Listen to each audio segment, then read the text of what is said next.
Debemos de hacer una reforma a la justicia, porque no puede ser que los delincuentes estén en la calle. Toca comprobar si es inocente, si verdaderamente es delincuente o no.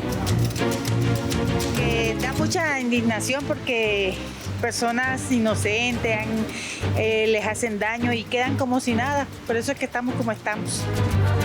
Pero para robarle la huevona a la gente si no dice nada. Quedó bellísimo, quedó muy bonito, los puentes quedaron espectacular, el gimnasio que pusieron ahí debajo. Que era muy difícil, pero ahora es muy fácil la movilidad. La movilidad acá ha tenido un cambio de 180 grados tremendamente.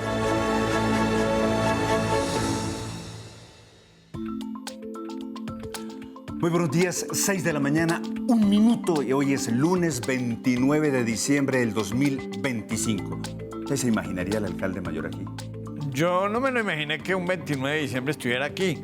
Un alcalde, porque normalmente salen a descansar, pero no, aquí está. Me gané más de una apuesta. Alcalde, bienvenido aquí. Hablemos Bogotá, muchas gracias.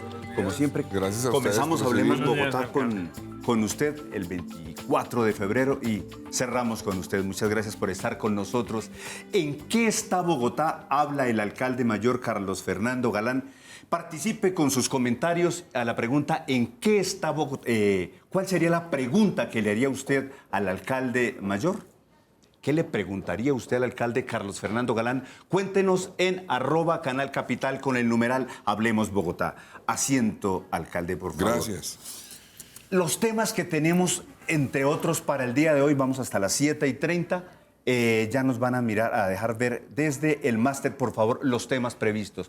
Uno, cómo la burla a la justicia es una imagen que nos ha impactado, el refuerzo que se ha logrado en las últimas horas de parte de la policía, la llegada de las cabinas de Transmicable, que es gran noticia, sobre todo para los habitantes de la zona, y comenzaron a rodar ya los trenes, por lo menos en esas pruebas, 900 metros que hay por el momento. Siguen los otros temas, por favor, si me ayudan.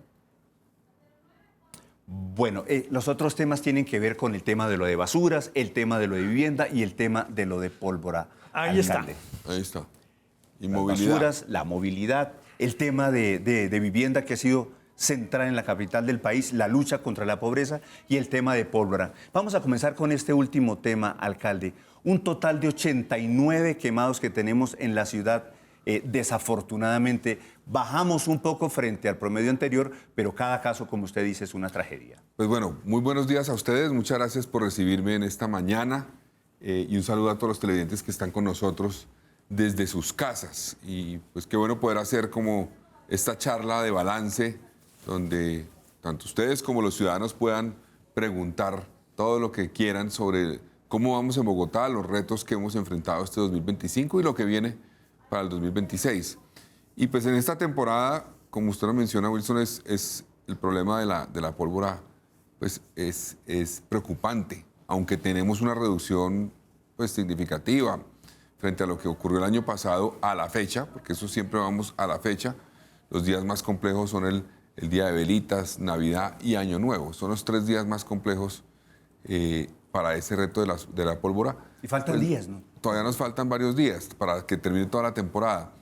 Es preocupante porque aún seguimos teniendo un número muy significativo de menores de edad. Hay un porcentaje 21. significativo donde, por ejemplo, las personas que se ven afectadas por esto, lesionadas, estaban bajo los efectos del alcohol. Es una irresponsabilidad porque se ponen en peligro ellos, ponen en peligro a sus hijos, a sus sobrinos o eventualmente a los vecinos. Hay casos de estos donde el niño o la persona afectada no estaba manipulando la pólvora, simplemente salió a mirar y terminó afectada por esto. Entonces, tenemos que lograr un cambio de comportamiento. Se había logrado hace unas 2 décadas en Bogotá, se redujo de manera significativa, pero otra vez estamos viendo un crecimiento. Hay que recordar que la pólvora solamente la debería manipular alguien que esté certificado para hacerlo, que tenga la capacidad para hacerlo. Y debería utilizarse solamente en escenarios muy especiales, porque además no solamente afecta, hay que decirlo, por el riesgo que tiene de lesionar a las personas, sino también afecta a la fauna doméstica y silvestre. Alcalde. Entonces, eso afecta mucho. La angustia de los animales cuando hay pólvora es terrible. Es terrible. Eso también nos afecta. Yo le iba a preguntar esto. Hay como una decisión ustedes quisieran prohibirla, pero no pueden por ley, ¿no es así? Exactamente, sí, hay unas restricciones, o sea, tiene unas restricciones hoy vigentes, no es, digamos, una venta totalmente libre, es restringido, pero todavía se permite para ciertos casos. Entonces yo sí creo que hay que avanzar en una restricción mucho mayor en nuestro país, en nuestra ciudad, para el acceso a la pólvora. Este año hemos incautado, tengo la cifra actualizada hace 2 días por el general Cristancho, más de 3 toneladas, pero sigue siendo muy poco frente a lo que uno ve, por ejemplo, y ustedes vieron el 24 de diciembre el 24 parecía... en esa noche. Entonces, y además ha habido casos con cierto tipo de pólvora que se utiliza casi que como un arma, donde se lanzan unas bengalas eventualmente entre la gente. Eso es muy, muy peligroso y puede poner en riesgo realmente la vida de las personas. Entonces, tenemos que trabajar y discutir cómo hacemos mucho más severa la restricción para acceder a la pólvora y que solamente sean unos profesionales especializados en ciertos eventos muy limitados en zonas donde se mitigue el impacto también a la fauna. Inclusive ustedes en este tema, en ninguno de los eventos de la alcaldía utilizaban pólvora. Nosotros pedimos que no hubiera pólvora. Hay eventos públicos de conciertos y todo donde hemos pedido reducir drásticamente porque hay mucha pólvora. En unos conciertos tenían una cantidad de pólvora impresionante, se ha reducido. Seguimos teniendo que avanzar más en esa reducción, utilizar otro tipo de herramientas que generen menor impacto. ¿De qué depende, alcalde? No, la norma, la ley, si hay una ley que contempla unas restricciones que son limitadas, hay que ir al Congreso a hacer restricciones mayores. Esa imagen que usted decía ahorita y cómo Eso están es un ellos. ejemplo, por ejemplo. Sí. ¿Qué tal? Sí. Vamos a ver otras imágenes, alcalde, ya vamos a ir con el tema de lo de la seguridad, que es un tema indignante, con ese vamos a arrancar ya en un instante, pero también me gustaría mirar un tema, o sea, ya vamos a mirar lo de seguridad, pero arranquemos por favor con el tema de vivienda y lo quiero invitar allí, por favor, al tablero, alcalde. Lo sigo. Muchas gracias. Aquí me espera, por favor, sí. Me quedaron debiendo del máster las imágenes sobre el tema de la seguridad. Vamos a comenzar con el tema de lo de vivienda, por favor, el tema Mi Casa en Bogotá, que básicamente lo que ha buscado es una reactivación. Se sabe del aumento de un 60% de licenciamientos de nuevas viviendas, lanzamiento de proyectos, viviendas nuevas vendidas, un total de 2.3 billones de pesos que le inyecta la alcaldía al sector. Mientras el gobierno nacional, hay que decirlo, frenó el tema de subsidios, aquí se impulsó el tema. Efectivamente, mi casa ya que era el programa nacional para Bogotá, prácticamente se eliminó, no existe. Entonces, en Bogotá nos tocó montar un sistema, hay que decir, sin precedentes en las dimensiones, para llegar y activar la vivienda social. Ya llegamos, Wilson, a 25.000 subsidios de vivienda asignados en lo que llevamos de este gobierno. Eso es más, para que se haga una idea, Manuel conoce eso, o gobiernos anteriores hicieron 16.000, 17.000 en 4 años. Nosotros llevamos 25.000 en 2 años. Entonces estamos activando la vivienda. Eso ha sido un motor económico en el gobierno nuestro, ha ayudado a que la ciudad se reactive. Hemos logrado, gracias a eso, generar empleos. Un sector importante que está avanzando es el sector precisamente de la vivienda particularmente. Tiene diferentes proyectos entendiendo las diferentes etapas en las que puede estar una familia. Hay casos donde eventualmente, por ejemplo, se requiere reducir la cuota. O sea, ya tiene eventualmente aprobado el crédito, está avanzando, pero tiene dificultades para pagar la cuota mensual. Entonces le apoyamos con una parte de la cuota por varios años. Una posibilidad es un apoyo para que vaya construyendo un ahorro suficiente para poder acceder luego al crédito de vivienda. Hay otro importantísimo, que es el de mejoramiento de vivienda. Este apenas lleva 742, pero va a crecer de manera significativa en el próximo año. Este mejoramiento es por cerca, si no estoy mal, de 15 salarios mínimos y permite que la ciudadanía que tiene... Bogotá es una ciudad en muchas partes autoconstruida, pero tiene, por ejemplo, la cocina en tierra. Entonces le hagamos una intervención, los baños. Entonces, esta política de vivienda ha sido ambiciosa, tiene una ambición aún mayor. Queremos llegar a más de 60.000 subsidios de vivienda en los 4 años. Repito, Los otros gobiernos hicieron 15.000, 16.000, no me haga 60.000. La multiplicación 15.000, 16.000 en 4 años, ¿cierto? Ellos hicieron 16.000 en 4 años, nosotros llevamos 25.000 en 2 años y la meta es llegar a más de 60.000. Y este es un motor económico, es decir, que mueve absolutamente todo el empleo, toda la vivienda construcción. puede generar más de 3,5 Manuel está que se empleos directos. Sí. Alcalde, yo recordaba, a propósito de lo que usted está diciendo del número de subsidios, que uno le preguntaba a Lucho Garzón y a todos los alcaldes cuando salían, bueno, y en vivienda, fracasé. Lo reconocían ellos. Y veo que en este sentido la meta son más de 60.000. Uno podría pensar que en un año 25.000 más y llegar de pronto a los 75.000. Los primeros 2 años son los más complejos para el arranque, sobre todo el primer año fue complejo, ahí llegamos solamente a 5.000, pero ya el segundo, este 2025, llegamos a 20.000. Entonces ya cogimos, digámoslo así, ritmo para seguir avanzando. La meta es, como usted lo menciona, distribuir eso que falta entre los 2 años que quedan, pero vamos por buen camino. Vamos por buen camino para cumplir esa meta. Hemos tenido retos presupuestales. Ustedes saben que nos ha tocado apretarnos el cinturón. Usted lo vio en la discusión del presupuesto, hubo discusiones. Pero a pesar de eso, creo que tenemos las herramientas para poder hacer los ajustes que nos permitan cumplir la meta que tenemos y cambiar la dinámica. La meta es cambiar la dinámica de vivienda en Bogotá y es lograr que 75.000 familias resuelvan tanto en lo que tiene que ver con mejoramiento como de vivienda nueva, acceder por fin a un hogar. Sí. Otro de los ítems sobre el tema de programa de Mi Casa, también existe el arriendo temporal solidario y esto en últimas ayuda a una transición energética. Hay 2.000 beneficiarios, nos contaba la Secretaría de Vivienda. Sí, alcalde. efectivamente. La política, como le decía yo, es variada, es diversa, tiene diferentes canales por los cuales se le puede llegar a la población y esto pues contempla herramientas que tienen que ver con cambio climático, con la transición energética. También hemos incorporado un elemento que tiene que ver con la utilización de aguas lluvias. Por ejemplo, vivimos la crisis, ahorita de pronto hablaremos de eso, claro que ya sentimos que pasó hace rato, pero fue en el 2025 que superamos definitivamente la crisis del agua. Fue en abril que pudimos ya decir superada la crisis del agua. Pero también en la política de vivienda hemos incorporado un componente que busca garantizar que la ciudad vaya avanzando gradualmente a una utilización mucho más eficiente del agua y de esa forma aprovechemos aguas lluvias para ciertos usos. Sí. Vamos a mirar ahorita unas imágenes en vivo de algo que está pasando aquí en la ciudad y que es importantísimo, alcalde, para que usted lo vea. Vamos a mirar ahora, por favor, la lucha contra la pobreza, que es otro tema central que ha pasado invisible. Antes de eso, usted hablaba o hay algo que no se ha expresado de manera importante a través de los medios de comunicación y es cómo la alcaldía ha legalizado cerca de 30 barrios. Y eso es un tema que no se ve, ¿no? Sí, vamos por un poco más de 30.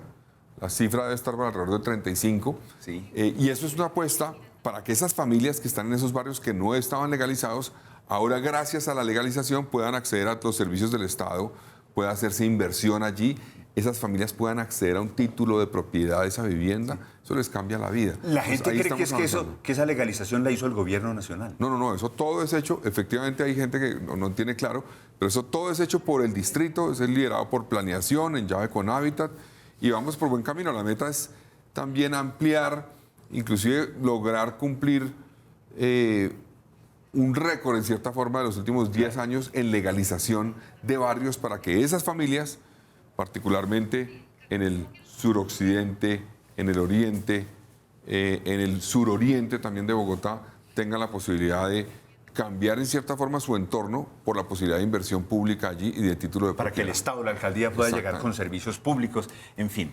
Otro tema central, la lucha contra la pobreza, total de impactados 900.000 familias. Eso me parece supremamente importante y de lo cual la mayoría de bogotanos no sabemos, y es que ellos reciben comida caliente diaria. Wilson, le voy a contar. Esto de pronto se está refiriendo, creo yo, a dos. Hay varias informaciones importantes. Uno es que en Bogotá se reparten 900.000 raciones de comida a través del PAE y sumado a eso lo que hacemos en esfuerzos de comedores comunitarios son inclusive más de 900.000. Ahora, efectivamente tenemos una apuesta en lucha contra la pobreza y lucha contra el hambre. Bogotá sin hambre 2.0 es como lo hemos bautizado. Y es la ampliación de comedores más grande que se ha hecho en Bogotá desde que se crearon los comedores comunitarios. Desde Lucho Garzón, cuando hizo Bogotá sin hambre, no se había ampliado de esta forma la capacidad de comedores comunitarios en Bogotá. Eso lo estamos haciendo y estamos avanzando en que el PAE, que le llega a más de 800.000 estudiantes o por lo menos en raciones de comida al día, se mejore con cada vez más comidas calientes. Esta combinación de factores, sumado al sistema de transferencias monetarias que están enfocadas también en la lucha contra el hambre, han permitido que tengamos un impacto reconocido por el DANE. El DANE y la FAO ya reconocieron que en Bogotá más de 560.000 personas salieron hace un año o el año anterior de la línea de inseguridad alimentaria. Eso es clave.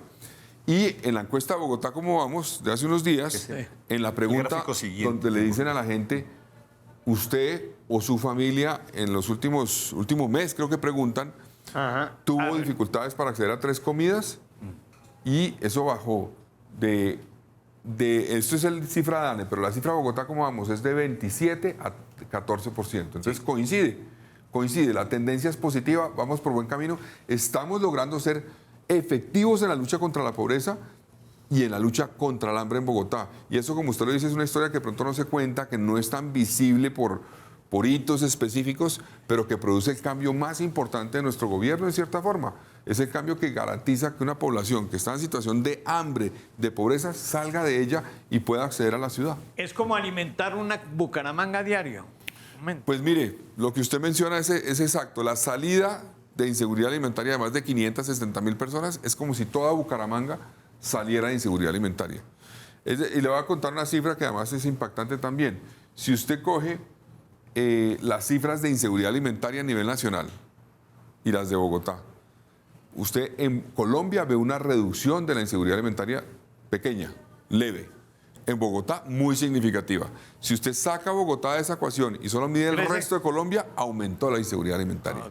Entonces baja en Colombia gracias a lo que ha pasado en Bogotá. Nosotros queremos seguir avanzando en esta política. Ha sido un reto presupuestal también, pero la meta es a mantener el esfuerzo para lograr pues que en estos 4 años haya el salto en reducción de inseguridad alimentaria y pobreza en Bogotá más grande de la historia. Alcalde, es decir, que lo diga la alcaldía, dirían los candidatos críticos, dirían, pues eso lo está diciendo la alcaldía, no es que esto lo dijo, fue el DANE. No, pasamos del 21.2 en el 2023 al 13.9 en el 2024, que fue el primer año de gobierno que tuvo. Y la tendencia al 25, tenemos indicios, va a salir el año entrante, pero indicios de que vamos por el mismo camino. Seguimos con la misma tendencia de reducción de pobreza y reducción de hambre. Eso lo dicen las encuestas que se han hecho y los indicadores que tenemos en integración social. Entonces, ya sabremos la cifra, pero este año ha sido un año de profundizar la política con más comedores comunitarios, por ejemplo, y debo mencionar una cosa importante, y es, hay un complemento importantísimo en esta política, y es lo que hace mi esposa Carolina, a través de Misión Nutrición Bogotá. Ella se ha coordinado con actores privados para garantizar que comida que no se utiliza y que se podría terminar desperdiciando, logremos coordinarla y llevarla a sectores donde no lo hemos llegado con una política efectiva.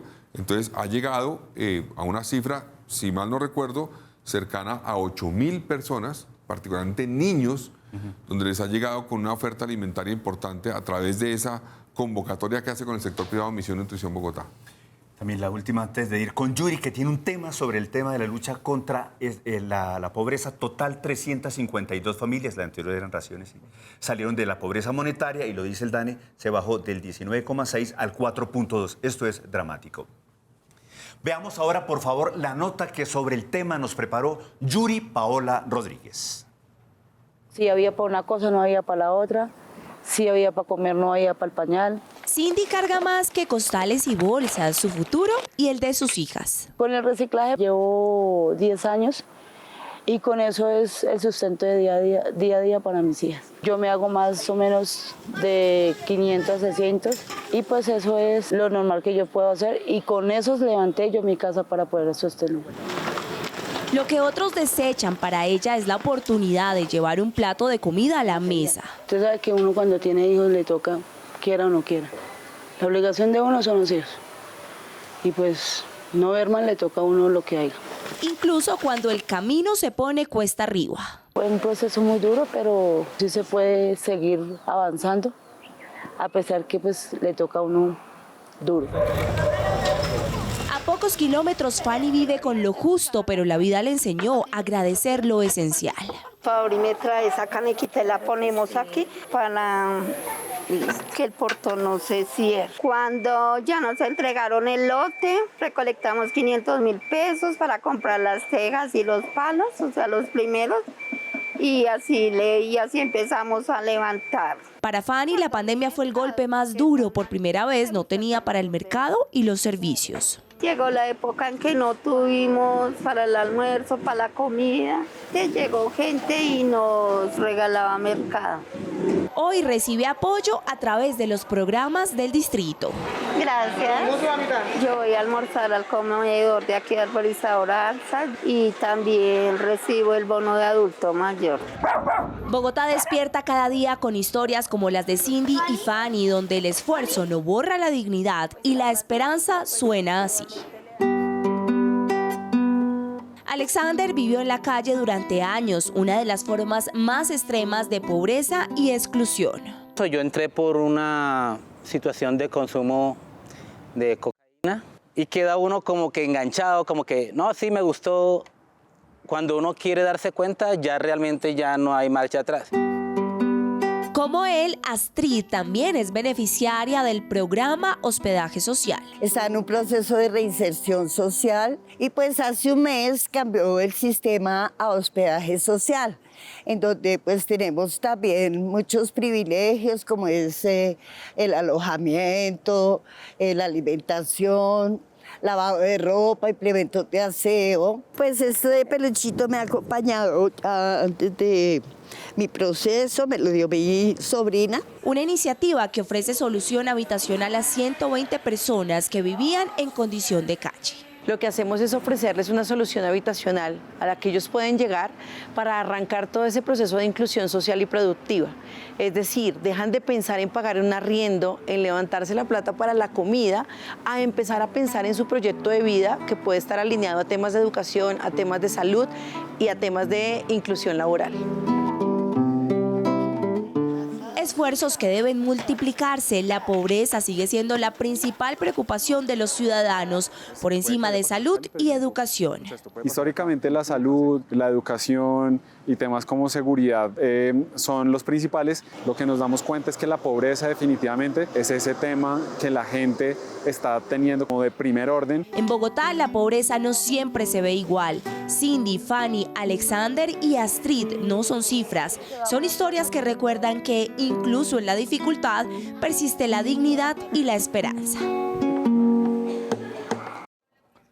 ¿Qué tal la nota? Es el tema invisible, como decía usted, y de veras pasa desapercibido para la gran mayoría de colombianos, sobre todo en esta temporada que estamos anestesiados por el diciembre.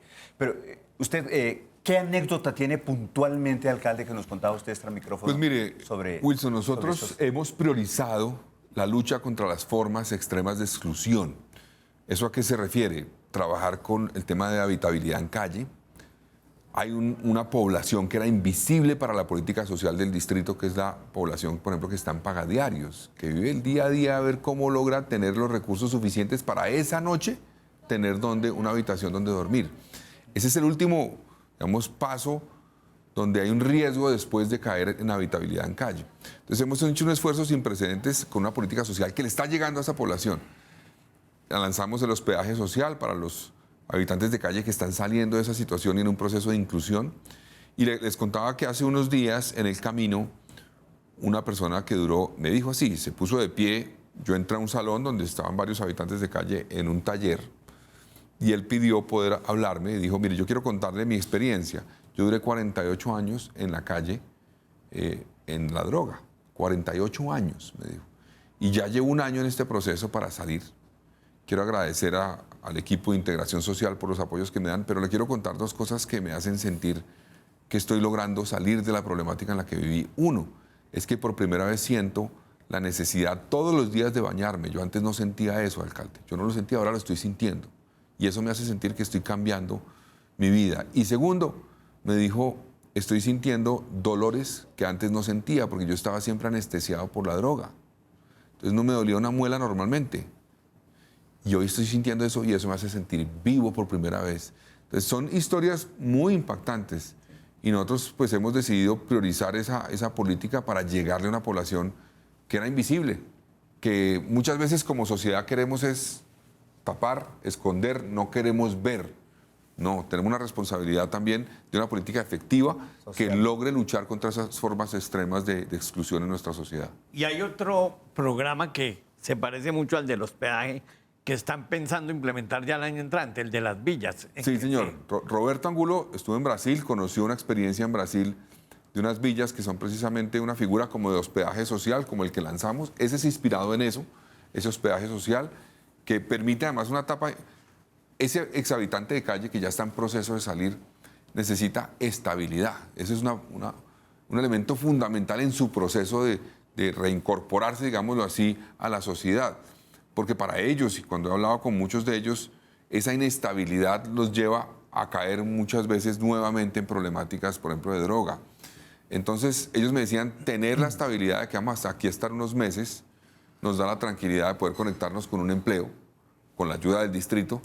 Y ahí vi a varios que, por ejemplo, se conectan ya, trabajan en Transmilenio con limpieza de buses de Transmilenio, trabajan haciendo recorridos, en fin, diferentes cosas. Entonces yo sí creo que esas experiencias internacionales como la de Brasil, de las villas, son bien interesantes y tenemos que traerlas para generar una política que permita que esa persona tenga la ruta para salir de esa problemática que vivió de vulnerabilidad.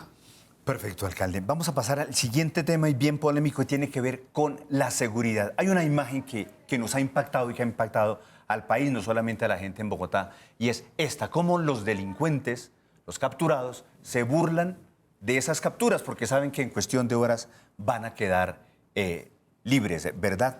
Sobre el tema, quisiera revisar a propósito, antes de ir con una nota trascendental sobre este tema, unas cifras, alcalde, y tienen que ver con el registro de denuncias. A ver si me ayudan, por favor, desde el máster. El tema de los homicidios. En el 2024, frente al 2025, total, menos 52 homicidios. Igual 1.134, pues es una tragedia para cada caso, como dice usted. Pero son 52 homicidios menos, una reducción del 4%. La siguiente, por favor, y tiene que ver con el hurto de los automotores. El hurto de los automotores en el 2024 tuvimos 4.112, en el 2025 3.212, menos 900 vehículos que fueron hurtados, una reducción del 22%. El hurto a residencias que se incrementa por lo general en esta temporada de vacaciones y de diciembre. Tuvimos una reducción motocicletas primero. Bueno, entonces nos fuimos con motocicletas. Motocicletas, tenemos 842 motocicletas menos, o por lo menos menos de denuncias, eso es una reducción del 15%, alcalde. Hay una reducción dramática también en los índices de, Wilson, mire, de inseguridad. Varias cosas. Uno, en la política de seguridad, que es el reto más complejo tal vez que tiene la ciudad, en el año 2024, o sea, el anterior año, empezamos a revertir una tendencia. Empezamos, digo porque no fue completo. En el año 2023, el último año de la alcaldesa Claudia López, 7 de los 11 delitos de alto impacto, donde están incluidos algunos de los que usted mencionó acá, 7 subieron en el 2023. Sí. De los 11. En el 2024, 7 de los 11 bajaron. Y este año, 9 de los 11 bajaron. Entonces, estamos revirtiendo esa tendencia. Eso no es de la noche a la mañana. Mucha gente me dice, y Manuel sabe eso, me dicen, pero usted dijo que Bogotá iba a caminar segura. Sí, hacia allá vamos, pero eso es un proceso, eso no se logra de la noche a la mañana. No se acaban los delitos de la noche a la mañana. Además, la política de seguridad, yo no voy a evadir nunca la responsabilidad que tengo principal en el rol de la seguridad, pero hay que entender que hay varios actores que juegan aquí un rol. La policía, que afortunadamente la están fortaleciendo, ustedes de pronto ahorita lo mencionarán, llegaron la semana pasada, o esta semana, llegaron 1.004 policías adicionales para Bogotá. Eso es positivo, nos deja con más de 17.000. Eso va por buen camino. El aumento se necesitan más. Bogotá necesitaría 24.000 policías más o menos, pero la llegada de 1.000 ayuda bastante para llegar a 17.000. Hoy tenemos 15.000 policías. Hoy subió. Gracias a estos 1.000, subió a casi 17.000. Estamos alrededor de 17.000. Eso es una mejora importante. Policías que se reparten en varios turnos. Exactamente. Ahora, algunas cifras, porque yo lo que digo es las cifras son frías y la gente que nos está viendo dice, bueno, esos son datos, pero yo vi una situación distinta en mis recorridos, en mis barrios. Entonces, yo no le voy a negar eso. Hay algunos datos de cifras que pueden tener subregistro. Esta, por ejemplo, puede tener subregistro, el hurto de celulares. Puede que, sí, la cifra de oficial de denuncias cayó 23%. pero puede que haya mucha gente que haya sido víctima que no que no denunció. denuncia. No denuncia, porque eso ¿para puede qué pasar. denuncio? Sí. Entonces, ahí no nos podemos confiar en que esta cifra es la que refleja la realidad. No podemos hacerlo. Hay otras donde hay un indicador mucho más cercano a la realidad en la cifra, el hurto de automotores. Si a usted le roban el carro, usted denuncia. Sí, claro. Porque usted, si no, no puede después hacer el trámite ante el seguro, todas las cosas. Entonces, esa cifra de hurto de vehículos, también un poco la de motos, son más cercanas a la realidad, porque la denuncia va conectada con un delito mucho más grave, en cierta forma, por el valor que tiene el bien perdido. Entonces, lleva a que usted sí quiera eventualmente llevar eso ante la justicia. Entonces, las cifras en promedio son buenas, usted mencionó, pero tenemos retos. Todavía en homicidios, obviamente tenemos que bajar la tasa. Cambiaron la tendencia, de todas maneras. Se cambió la tendencia, eso es importante, y sobre todo la tendencia cambió, Manuel y Wilson, en los últimos 5 meses. O sea, de septiembre acá, estamos logrando más o menos 80 o 90 homicidios menos que esos mismos meses del año pasado. Lo que pasa es que el primer semestre de este año fue duro. Entonces ya estamos cambiando esa tendencia y el reto ahora es mantener eso en lo que viene el año 2026. Hay algunos delitos que, obviamente, donde tenemos que trabajar más, por ejemplo, en extorsión tenemos que trabajar más, lesiones personales nos ha crecido mucho. Hay otro que la cifra es escandalosa cuando la ven y es el tema del secuestro. El tema del secuestro. Estas todas son positivas las cifras de hurtos, pero la cifra del secuestro creció, pero no creció per se porque el secuestro haya crecido, sino porque resulta que en el año 2025 Fiscalía y Policía decidieron, y me parece acertado, tratar el paseo millonario ya no como un hurto calificado, sino como un secuestro. Y me parece que es acertado. Ya eso no es un hurto simplemente, eso es un secuestro, es una privación de la libertad totalmente ilegal de la persona, y por eso me parece positivo. Entonces hay un aumento y tenemos el año entrante que garantizar que eso no continúe, sino que logremos contener definitivamente el paseo millonario. Y el robo de residencias que hemos hablado también es un instante Ahí es que también puede haber un por ejemplo, subregistro. Muy también. poco. Ahí puede haber subregistro, la caída es 3%. En el hurto a comercio la caída es mayor, no sé si la tienen ustedes acá, el hurto a comercio la caída es mayor. No, esa no está. Eso es positivo, pero tenemos que avanzar, porque yo siempre he dicho, percepción, victimización, son dos temas que hay que medir, pero la política de seguridad tiene que lograr que la gente se sienta segura, ¿no? Entonces, si la percepción de seguridad, de inseguridad crece, pues no estamos cumpliendo la meta. Tenemos que lograr que la gente se sienta segura, que haya menos víctimas, pero también que la gente pueda aprovechar la ciudad, pueda vivir tranquila, pueda moverse por el sistema de transporte tranquila. Sí. Y eso todavía no lo estamos logrando. Ahí fue contradictorio lo que pasó en Bogotá, ¿cómo vamos? Porque la percepción subió, pero la victimización bajó. Sí, exacto. La gente que dijo haber sido víctima directa de un delito cayó como de 24 a 15%. Eso es bueno, tenemos que mantener la tendencia. Pero la gente que dijo sentirse insegura aumentó. Y ahí es donde voy. Sí. No es que uno sea la cifra real y la otra es una cifra inventada de la gente, no. Las dos hacen parte de una política de seguridad que hay que revisar y que hay que lograr que bajen. Pero un video aquí que llegue de un asalto tiene un impacto grandísimo y puede dañar muchísimo una política, ¿no? Sí y no. ¿Por qué lo digo? Cada vez más cualquier cosa que pase en la ciudad queda grabado. O por una cámara en la zona o por un celular. Cada vez más. Hace 10 años era mucho menos, hace 20 años mucho menos. Hace 30 años no pasaba casi nada grabado. Entonces, eso es un reto para la política, sin lugar a dudas, pero también me parece que a la larga es positivo, porque nos obliga a actuar. Digamos, antes podía estar ocultándose en cierta forma muchos hechos de violencia y de inseguridad por cuenta de que no estaban grabados. Ahora todo queda grabado. Pues bueno, mejor porque entonces tenemos claro el mapa, o por lo menos tenemos más claro el mapa para poder avanzar. Nos impacta la política, sí, genera una percepción mayor de seguridad, sí, pero nos obliga a actuar sobre hechos que antes también ocurrían, y tal vez ocurrían inclusive más, pero no se visibilizaban. Entonces ocurren menos tal vez, pero ahora se visibilizan todos. Eso también es bueno. Alcalde, pero mire, esta imagen, y es una nota que vamos a mirar allá aquí en segundos, también retrata algo de lo que vivimos los ciudadanos y nos impacta muchísimo, y es también ayuda a que nos sentamos un poco o bastante inseguros, en fin, es relativo, y es cómo los delincuentes quedan libres. Esta es la nota que hemos preparado aquí en Hablemos Bogotá. Impotente, así dice sentirse la policía al ver que varios de los capturados en Bogotá por delitos como hurto quedan libres y campantes en pocas horas y generalmente vuelven a delinquir. Muchas veces nos juzga la ciudadanía porque no saben que la libertad la determina un juez o un fiscal y las personas creen que es la policía la que no hace la tarea. Casos como el del joven asesinado en el norte de Bogotá a manos de un menor de edad que tenía antecedentes han reavivado el debate. Indefensos porque no tenemos justicia. En este país hay justicia para los pobres más pobres, pero no hay justicia para los que son delincuentes verdaderamente. Y es que vean cómo algunos capturados se burlan en la cara de la autoridad, porque saben que en cuestión de horas regresarán a sus andanzas. La solución es que uno no dé papaya en lugar de realmente tomar acciones contundentes contra todos los delincuentes que se encuentran en toda la ciudad. La gente en las calles dice estar cansada de lo que consideran una pantomima. No, cambiar las leyes, porque es que las leyes los amparan es a ellos. Debemos de hacer una reforma a la justicia, porque no puede ser que los delincuentes estén en la calle. Que ellos se la pasan por la galleta, o sea, ¿de qué le sirve a la policía capturar a los ladrones y a los delincuentes y en 10 minutos el juez le dice que para afuera?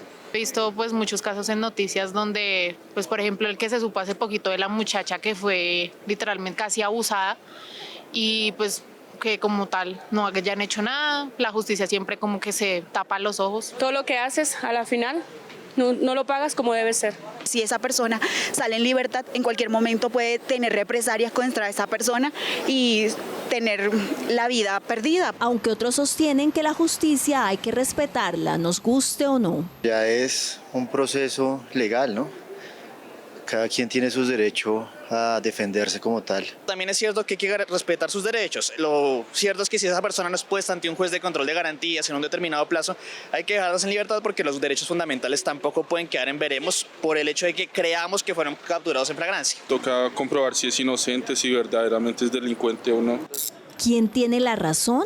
El problema está en una Fiscalía General de la Nación que no da abasto con la cantidad de trabajo que tiene, que se supone que tiene muy poquito tiempo para adelantar una investigación en apenas 36 horas. Debe elevar una gran cantidad de información, no hay investigadores y eso conlleva a que presenten ante los jueces a las personas capturadas sin una evidencia importante frente a su participación en el hecho. ¿Es necesaria una reforma a la justicia como piden algunas voces? Una fuerte inversión en tecnología, en inteligencia artificial y demás, tener muchísimos más fiscales e investigadores. Mientras el debate sigue sobre la mesa, algunos ciudadanos que dicen estar cansados toman justicia por cuenta propia. Si no lo hace la justicia, le toca a uno mismo. Uno con ira fue capaz de hacer cualquier cosa. Y claro, esto no es lo correcto, por eso la policía enfatiza en la necesidad de que se les ponga talanquera desde las instituciones. No podemos normalizar el delito. O sea, ahí estamos normalizando el delito cuando no dejamos tras las rejas a una persona que hurta celulares. O sea, tiene que hacer otro delito más alto para que quede con medida, no debería ser así. Pero ojo, este experto afirma que también habría un problema con los procedimientos a la hora de las capturas. Yo creo que hay muchas situaciones en las cuales no se cumplen con esos requisitos, no se tiene en cuenta la orden de captura como forma principal para capturar a una persona y se abusa de la captura en flagrancia. Debería solicitarse más órdenes de captura en determinados casos. Y si hay flagrancia, la Fiscalía tiene la obligación de demostrar que hubo situaciones de flagrancia y el respeto de todos los derechos. No podemos decir que los jueces dejan libres a los delincuentes por capricho propio, sino porque ellos están en el ejercicio de un control de garantías, de tal manera que si las capturas no se hacen de manera correcta, pues entonces eso termina en la libertad de las personas. Mientras la polémica sigue viva, personas como estas siguen atemorizando a la ciudadanía de día y de noche. Sin esperanza, muy triste por no poder tener la certeza de que la justicia está haciendo su trabajo. ¿Recuerdan este intento de robo en Chapinero que dejó gravemente herida a la víctima? Sí, en este caso también se trató de un reincidente. Da mucha indignación porque personas inocentes les hacen daño y quedan como si nada. Por eso es que estamos como estamos. De acuerdo con la Policía Metropolitana de Bogotá, cerca del 70% de los capturados en flagrancia en la ciudad quedan en libertad. Una cifra que sin duda no puede quedar en el aire. Alcalde, 7 de cada 10 capturados en promedio quedan libres. Eso genera una percepción también de inseguridad, ¿o no? Wilson, yo hablando con el general Cristancho me he dado cuenta que la cifra es inclusive mayor. Ese dato de 7 de cada 10, por ejemplo, se refiere a los capturados por hurto de vehículos, por ejemplo. 7 de cada 10 capturados por hurto de vehículos, que en su inmensa mayoría es hurto, esos casos me refiero, violento, con arma, quedan libres. Y efectivamente, solamente el 8% de las personas capturadas terminan con medida de aseguramiento. 8 de cada 100 termina con medida de aseguramiento después del proceso. Entonces, si hay una discusión que tenemos que dar como sociedad. Yo no quiero, y no lo voy a hacer porque no es correcto, decir que es responsabilidad de los jueces o de los fiscales. No, yo creo que es un sistema y unas normas vigentes que tienen unos retos. Un sistema, lo mencionaban algunos de los que fueron entrevistados por ustedes. Por ejemplo, hay un problema en la capacidad institucional de la Fiscalía. Ahí tenemos que trabajar en darle más capacidades a la Fiscalía. Eso más es muy investigadores, importante. decían ellos. Más investigadores, más fiscales. Eso es clave como sociedad. Nosotros hemos apoyado lo que podemos apoyar en términos de SIJIN, de la investigación criminal en Bogotá, pero hay que fortalecer todo eso mucho más desde el Estado, todo el Estado colombiano. Entonces, un componente es eso.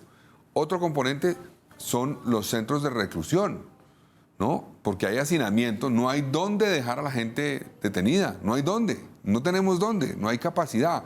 Entonces las estaciones de policía se convirtieron como unos centros temporales para esas 36 horas que se terminan prolongando. Entonces, hay que construir capacidades. Nosotros estamos avanzando ya en la cárcel distrital 2, en la 2, que yo espero tener estudios, diseños, todo para arrancar la contratación este mismo año 2026, bueno, el año que viene. Entonces la meta es eso, pero Bogotá... ¿Y qué capacidad va a tener de...? La capacidad de esa cárcel va a ser alrededor de 2.000 reclusos, más o menos. Eso es para personas sindicadas, todavía no condenadas. Precisamente es para poder tener a esas personas. Pero en el país hay un déficit inmenso de cupos carcelarios y eso se requiere. No es que sea una política de populismo punitivo, de que es que hay que castigar todo con cárcel, no, pero sí hay cosas que la sociedad debería castigar con cárcel. Hay cosas violentas, con agresión, que debería haber cárcel. Entonces, eso es otro componente. Los jueces toman sus decisiones según las normas. Ahí dicen, ellos tienen una obligación de cumplir la norma. Ejercen control de garantías, tienen que hacerla cumplir y lo hacen según la norma vigente. Y hay que cambiar algunas legislaciones en Colombia. Para mí, por ejemplo, la utilización de un arma en un hurto debería ser un agravante suficiente para que esa persona termine detenida. Eso debería ser suficiente. Y no lo es. No lo es en este momento. Entonces, eso hay que cambiarlo. Nosotros estamos trabajando y espero presentar al Congreso con un grupo de alcaldes y de congresistas un paquete de medidas ahorita en el mes de febrero que permitan revisar esta problemática para que no siga ocurriendo lo que ustedes mencionaron. Y es que pues, sale mucha gente libre. El caso de el joven Bozar que fue asesinado, pues el muchacho menor de edad había sido detenido en el mes de mayo de este año por hurto violento también. Y se le había sancionado con una medida que se llama de libertad vigilada, que no es suficiente, no funciona. Ahí, por ejemplo, en ese caso, yo creo que hubiera sido clave que esa persona, ese joven, hubiera terminado por decisión de un juez en el sistema de justicia restaurativa de Bogotá, que tiene una eficacia de 95% en reducir la reincidencia de las personas, de los jóvenes particularmente. Entonces, tenemos que buscar otros mecanismos, pero no podemos seguir un poco con un sistema que no tiene capacidades y que termina dejando en la calle a personas que generan riesgo violento para los demás. Los menores, por ejemplo, como estos casos que hemos visto, el caso de Miguel Uribe y este otro caso de este joven que mostrábamos en la nota, de 16 años con armas, ¿debe haber un tratamiento diferente entonces para ellos? ¿Se debe hacer una reforma judicial? Yo sí creo que hay que tener unas reglas que lleven a garantizar que esos jóvenes terminen con una sanción, por un lado, más efectiva y con un proceso restaurativo que permitan garantizar que no haya reincidencia. Y eso hoy no está funcionando bien. No está funcionando bien. Prueba de los casos que hemos visto. Es una prueba. El caso de Bozar también es de un joven, como les digo. Entonces, yo creo que en el paquete de medidas que vamos a proponer y abrir la discusión, debe ir incluido un tratamiento distinto a los menores de edad. Porque muchas veces esa protección especial, que creo que entiendo el espíritu de la misma, lleva a que se vuelvan víctimas. Es decir, que los utilicen las bandas delincuenciales, que aprovechen la figura distinta de tratamiento penal que tiene un adolescente para utilizarlo en crímenes como el de Miguel Uribe. Entonces no podemos, en aras a proteger a ese joven, ponerlo en mayor riesgo de ser utilizado por las bandas delincuenciales. Entonces ahí hay que trabajar esa norma también. ¿Qué otras propuestas piensan ustedes llevar en febrero y ante quién, pues, alcalde? Nosotros estamos trabajando con otros alcaldes de ciudades capitales, de asocapitales, en varios frentes, pero les menciono, uno es lo que les mencionaba, el hecho de que la utilización de un arma sea un agravante suficiente para que quede detenida la persona, incluir armas blancas y armas traumáticas en eso también, no solamente las armas de fuego, muchos delitos son cometidos con armas traumáticas manipuladas o hechizas que les meten alguna cosa para utilizar balas, digamos, normales prácticamente. Entonces, eso todo hay que hacerlo, entonces es parte del paquete, y lo otro es cómo hacemos una revisión que garantice que los jóvenes, sí, cuando son responsables de un delito, siguen un curso que les permita no caer en la reincidencia y en la sanción efectiva. Fuera de eso de la reforma, pero también hay otro problema, y es la política nacional. La paz total y todo eso, bueno, sí. Eso lleva a una contradicción ahí. En seguridad, sin lugar a dudas, ahí hay un reto grandísimo, Manuel, porque, mira, las ciudades estamos dando una batalla muy compleja en seguridad. Y a mí me dicen, ¿usted por qué habla del país? Dedíquese a Bogotá, usted es el alcalde de Bogotá. Sí, pero es que Bogotá no es una isla. Los problemas de seguridad de Bogotá tienen un vínculo también con problemas nacionales de seguridad. ¿De dónde llega la droga a Bogotá? Llega de afuera de Bogotá. Las armas las traen también. Hay actores como el Tren de Aragua, como el Clan del Golfo, que controlan el mercado de drogas y controlan también el mercado de armas ilegales. Todo eso alimenta las redes criminales en las ciudades. En Bogotá, en Medellín, en Cali, en Barranquilla. ¿En Bogotá está el Clan del Golfo? Yo creo que hay actores que tienen vínculos con el Clan del Golfo y que se relacionan con ellos. Creo que sí lo están. Entonces, pues eso nos lleva a decir la política nacional, que es fallida, que ha llevado a que hoy Colombia tenga la mayor capacidad de producción de droga de su historia. Hoy tenemos la capacidad de producir 40 o 30 o 40 veces más cocaína que en la época de Pablo Escobar y el cartel de Cali, para que se hagan una idea. Hoy, eso termina alimentando redes criminales, generando violencia, porque la droga es un motor, un combustible de la violencia. Entonces, las ciudades nos vemos afectadas por eso, y por eso hemos levantado la voz y hemos dicho al Gobierno Nacional, en la discusión de paz y de diálogo con actores ilegales, las ciudades deberían tener un espacio para poner su posición y expresar lo que sufrimos, lo que vivimos y cómo se afecta la seguridad de la ciudad por cuenta de políticas fallidas de orden nacional en términos de paz. Ya, esas propuestas que ustedes están haciendo y van a llevar con los otros alcaldes, pero para finalmente que eso se haga tangible en una reforma judicial o en un proyecto de reforma judicial. Sí, para llevar a proyectos de ley o un paquete de proyectos de ley de reforma al Código Penal, por ejemplo. En eso es lo que estamos trabajando y espero que lo tengamos listo en el mes de febrero con una actuación, ojalá conjunta, de todas las capitales, presentando desde la perspectiva de los alcaldes qué creemos que hay que cambiar en la normatividad para reducir el riesgo de que lo que ustedes mencionaron en la nota que publicaron ocurra.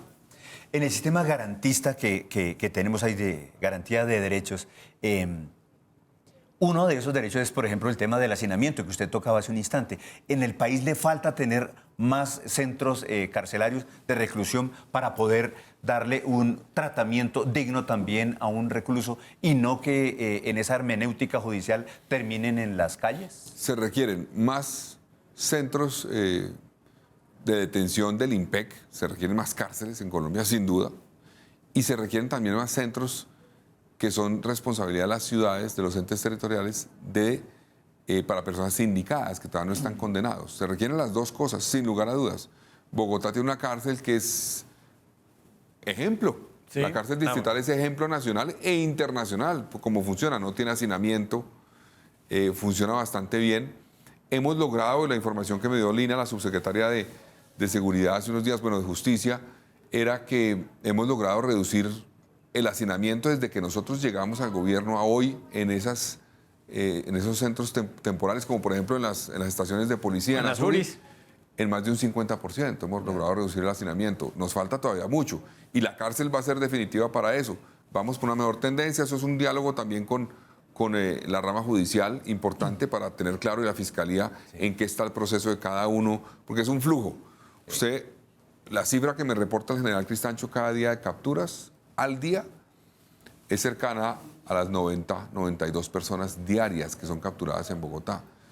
Entonces, al año estamos capturando en Bogotá, la policía, tal vez 33.000 personas al año. Entonces, eso tiene un reto grande de dónde terminan recluidas esas personas. Entonces, se requieren las dos cosas que usted menciona. Sí, alcalde, tenemos un pie de fuerza de policía muy bajito, ¿cierto?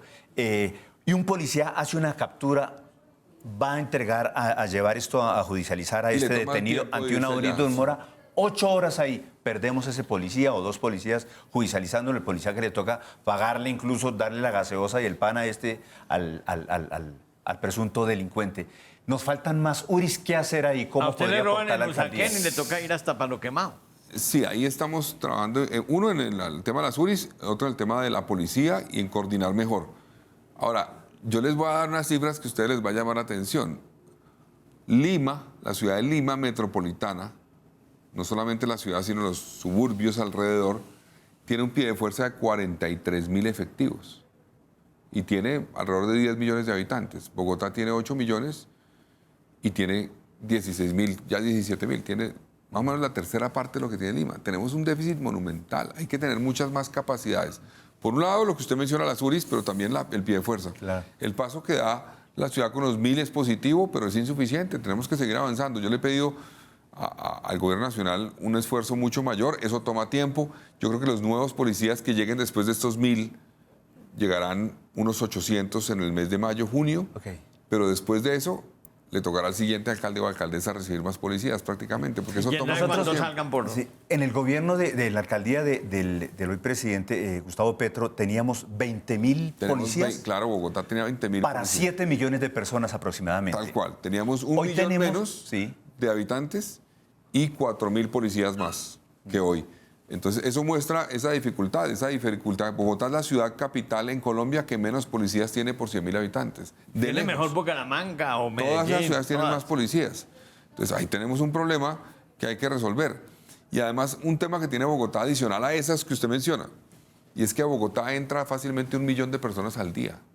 O sea, la ciudad en la práctica tiene 1 millón de personas más porque entran todos los días a trabajar, a diferentes actividades, cosa que no pasa en las mismas dimensiones en otras ciudades del país. Entonces, la ciudad realmente no es de 8 millones de habitantes, es de 9 en la práctica, por la actividad permanente que tiene. Y que traen sus vehículos, y ya vamos a hablar de ese tema. Alcalde, vamos a mirar lo que dice la gente, los comentarios, lo que están diciendo en las redes sociales. Alicia Vázquez, ¿por qué se siente la seguridad abandonada en cuestión de seguridad? Demasiado vicioso en los parques, demasiados vendedores por todos los andenes. Se toman la calle por donde transitan los buses, los paraderos invadidos. No se ve ningún control, dice Alicia. Pues lo que dice Alicia es un reflejo de lo que estábamos hablando hace un rato. El tema también de percepción, de elementos que contribuyen a la seguridad o afectan la seguridad.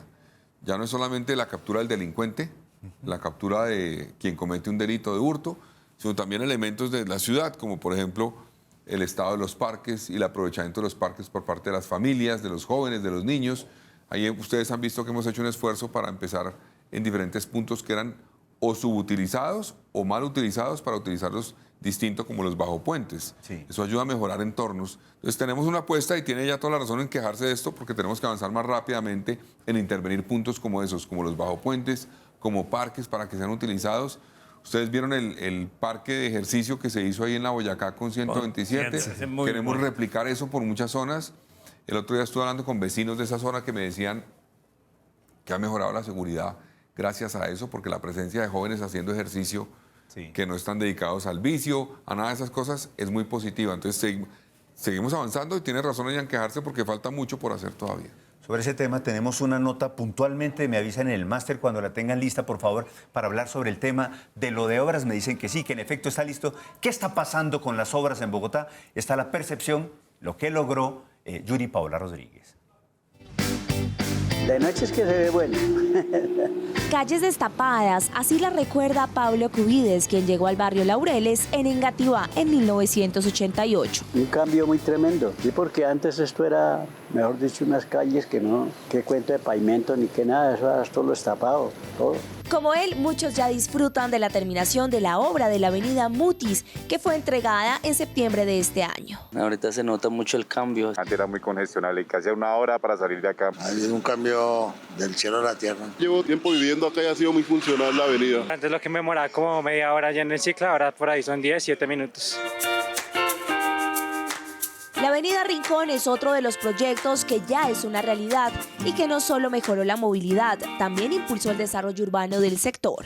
Quedó bellísimo, quedó muy bonito, los puentes quedaron espectacular, el gimnasio que pusieron ahí debajo. Que era muy difícil, pero ahora es muy fácil la movilidad. Sí, quedó muy lindo toda esta parte de acá que le da pase a Calatrava. Ahora está muy bonita y todo, lo único malo es ese puente peatonal. Sí, ha descongestionado un poco, pero el semáforo como que lo complica más, porque pensamos que va a ser directo. Muy buenas obras, realmente facilitan un poco la movilidad. Una infraestructura pensada para los habitantes como Yesid, que desde su entrega disfruta de los espacios del Bajo Puente.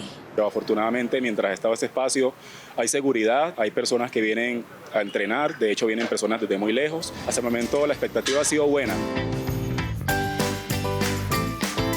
En el norte de la ciudad, la avenida Sirena representó uno de los mayores retos de esta administración, una obra que hoy beneficia a más de 1 millón de personas. La movilidad acá ha tenido un cambio de 180 grados tremendamente, porque antes solo había un carril, que era el que está ahora de salida, y los tiempos eran, muy fuertes, incluso los sábados podrían uno desde la autopista hasta la Boyacá, hasta 1 hora. Ahora con el otro carril, la verdad son 10 minutos, 15 minutos y mucho, aún con el tráfico fuerte. Quedó muy bonita y por lo menos muy asequible porque también ayuda a desembocar muchas otras vías más. Antes escuchaba un montón de pitos, yo vivo en este conjunto y sí fluye un montón la conexión, que obviamente todavía falta la construcción de la 153 del puente, pero sí ha liberado un montón la movilidad. Ya no hay tanta congestión y fluye más el tráfico. La verdad, hasta el momento vamos bien con ese tema.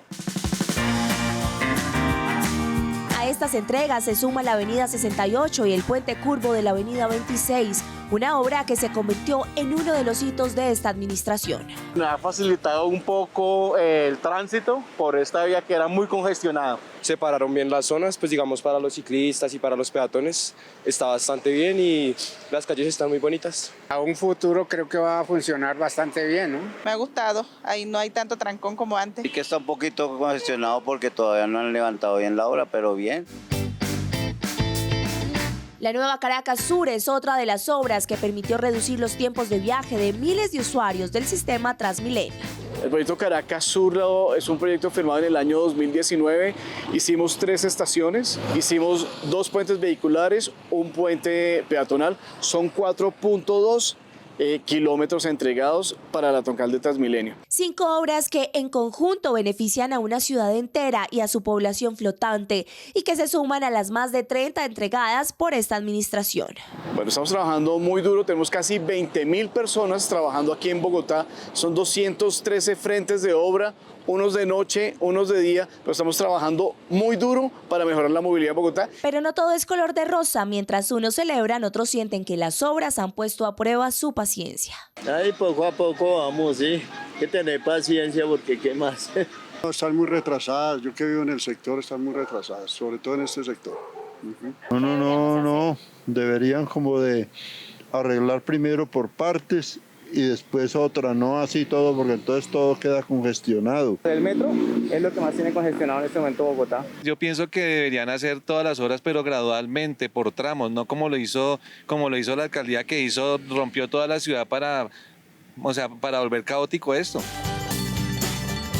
Avances, críticas y expectativas conviven hoy en una ciudad que se transforma mientras sigue buscando el equilibrio entre las obras del presente y las necesidades del futuro. las obras, lo que dice la gente, alcalde, y cómo se siente usted frente a ese avance en cuanto a las obras. Nos falta mucho. Nos falta mucho, vamos bien, pero entiendo la preocupación de muchos de los que hablaron y la frustración que tienen por tanta obra al tiempo. Yo entiendo eso. Sí.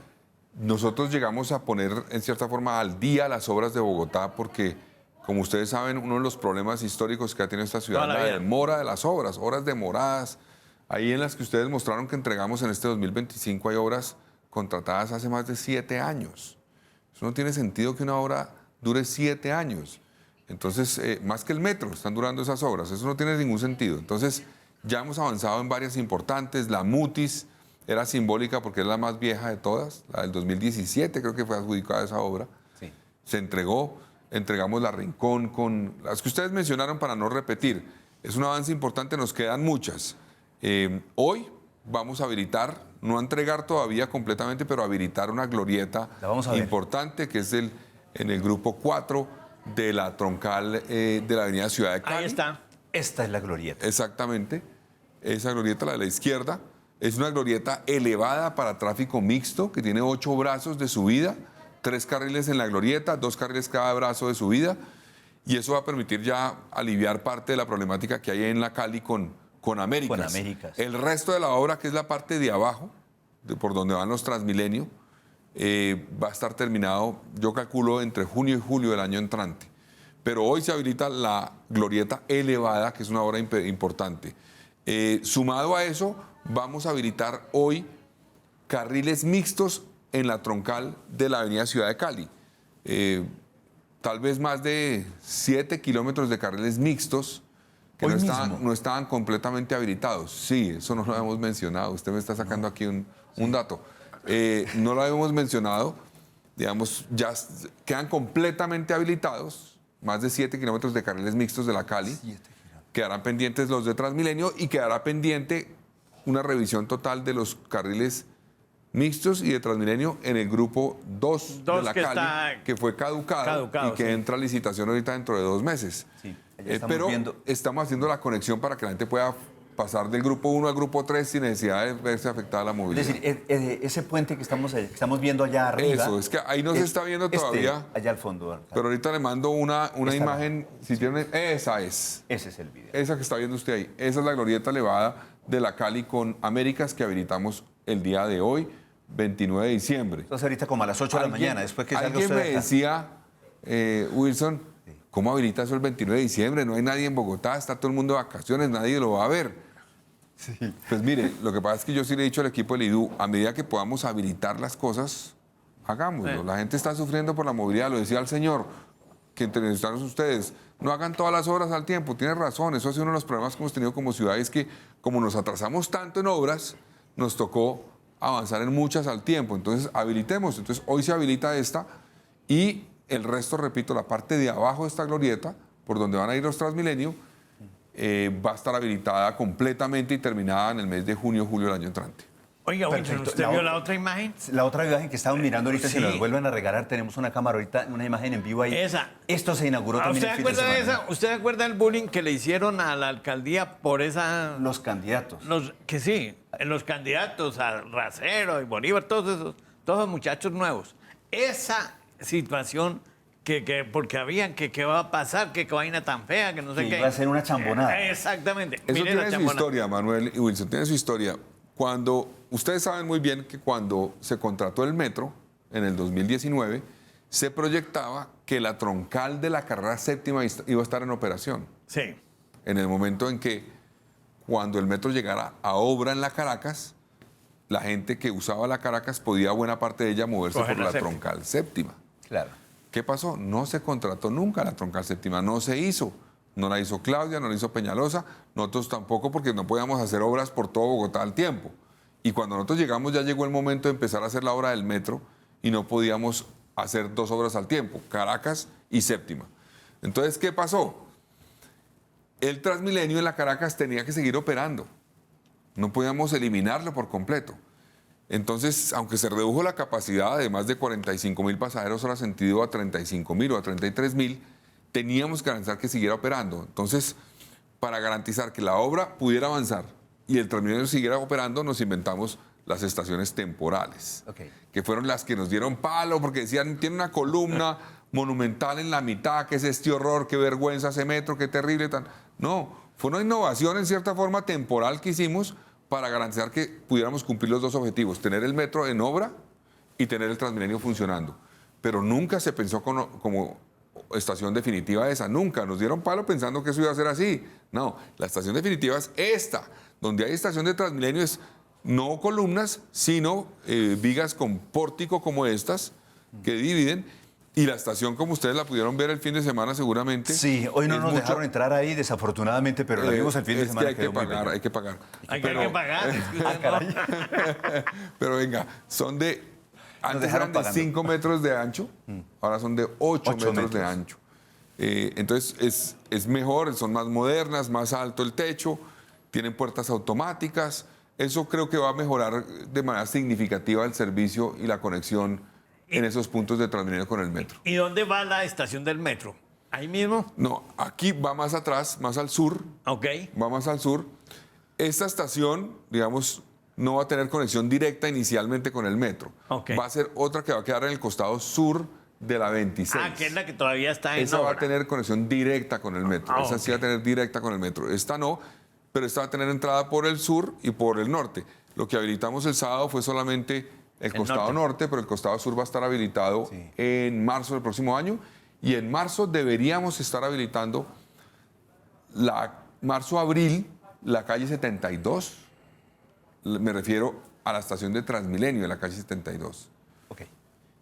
Costado sur. Y también la del Sena. La del Sena también, entre marzo y abril, se deben habilitar.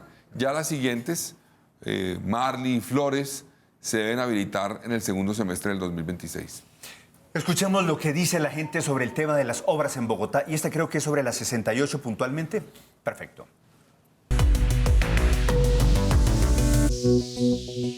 La 68.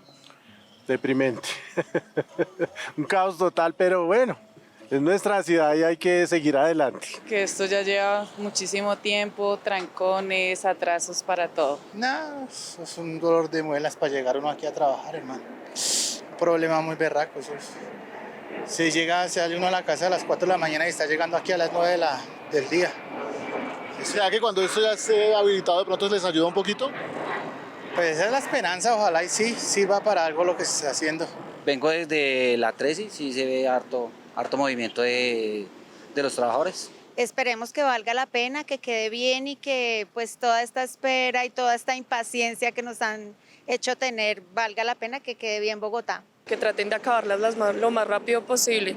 Me demoró 2 horas del Tintal acá, es bastante tiempo. ¿Qué beneficios traerá para la zona de pronto que ya esté esto arreglado? Más comercio. Y mejor movilidad. Claro, sí. ¿Qué decirle a los trabajadores que de todas maneras sí se portan bien? Los que hacen un esfuerzo, los que dicen... No, pues a ellos felicitarlos porque tienen el sentido de pertenencia y de cumplimiento. Estamos esperando a que Dios haga un milagro. Yo sé que esto va a quedar muy lindo, porque para el transporte, para todo. Eso sobre el tema del tramo número 5, ¿cierto? Soy vecino de ese sector, era que nos sentíamos muy afectados, pero ha comenzado a funcionar. ¿Usted ha sentido un cambio? Sí, claro. ¿En más obra? Claro, hay más obra ahí. Esa es la meta. El grupo, digamos, la 68 tiene 9 grupos. Yo les he dicho esto a ustedes en el pasado. ¿Qué problemas tuvimos? Porque la gente tiene toda la razón con la frustración que tiene con esa obra por la demora. Problemas que tuvimos. Cuando llegamos, por ejemplo, cuando esa obra se adjudicó en el febrero del 2020, no tenía ningún predio adquirido de los que se requerían. Eso es un error monumental en la planeación de las obras. Porque eso lleva a que cuando arranque la obra no están los predios disponibles, no se puede el contratista se para la obra, no avanza, pide prórrogas, pide adiciones, más tiempo en obra, más personal, 1000 rollos complicadísimos. Ese fue un problema. La pandemia afectó también. Esto se contrató antecitos de la pandemia y después la pandemia afectó el desarrollo de la obra, demoró la obra. Las redes, discusión entre diferentes entidades, pero ya eso todo se resolvió y ya están caminando todos los grupos. Ya entregamos uno de los grupos. Y el año entrante, 2026, vamos a entregar 5 grupos de las 68. Quedarán solamente pendientes 3 grupos para el 2027. Entonces pedimos paciencia, entendemos la frustración, ha sido por cuenta de esas circunstancias. Predios, redes, contratistas en algunos casos que han tenido dificultades, la verdad, pero ya hoy está despejado el camino para que esa obra no vuelva a tener los mismos problemas y la gente no vea obras quietas como nos ocurrió en el pasado. Otra obra trascendental para la ciudad es la que tiene que ver con el Transmicable. Vimos el fin de semana que llegaron unas cabinas. ¿Qué dice la gente? ¿Qué dicen los vecinos?